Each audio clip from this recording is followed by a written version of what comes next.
ఇక్కడ కనిపిస్తున్నాడు కదా, ఈయన పేరు మొహసిన్ కాజ్మీ. వీడొక ఇన్ఫ్లుయెన్సర్. భరతమాత ఒడిలో కొంతమంది దేశద్రోహులు పుట్టిండ్రు. అలాంటి చెడబుట్టిన బిడ్డల్లో ఈడు ఒకడనమాట. ఈడికి ఇన్స్టాగ్రామ్ ఉంది. ఇన్స్టాగ్రామ్ లో 3 లక్షలకు పైగా ఫాలోవర్స్ ఉన్నారు.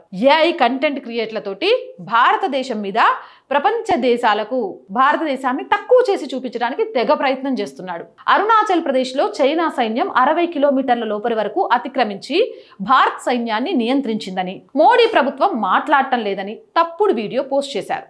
కానీ ఇది పూర్తి అబద్ధం. భారత సైన్యం కూడా ఇలాంటి అతిక్రమణ జరగలేదని స్పష్టం చేసి చెప్పింది. ఈ ఇన్ఫ్లుయెన్సర్ జార్ఖండ్లోని జంషెడ్పూర్కి చెందినవాడు.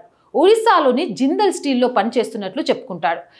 ఆ తర్వాత దీనికి సంబంధించి తీవ్ర విమర్శలు రావడం, ఇదంతా తప్పు కంటెంట్, ఇదంతా ఏఐతో క్రియేట్ చేసింది అని చెప్పేసరికి ఆ కంటెంట్ని, ఆ వీడియోని డిలీట్ చేసేసాడు. కానీ డిలీట్ చేసినంత మాత్రాన వీడి తప్పు ఒప్పైపోతుందా? భారతదేశానికి పరువు తీయాలి అని చూసిన ఏ ఒక్కడికి కూడా ఈ భారతదేశంలో బ్రతికే హక్కు లేదు.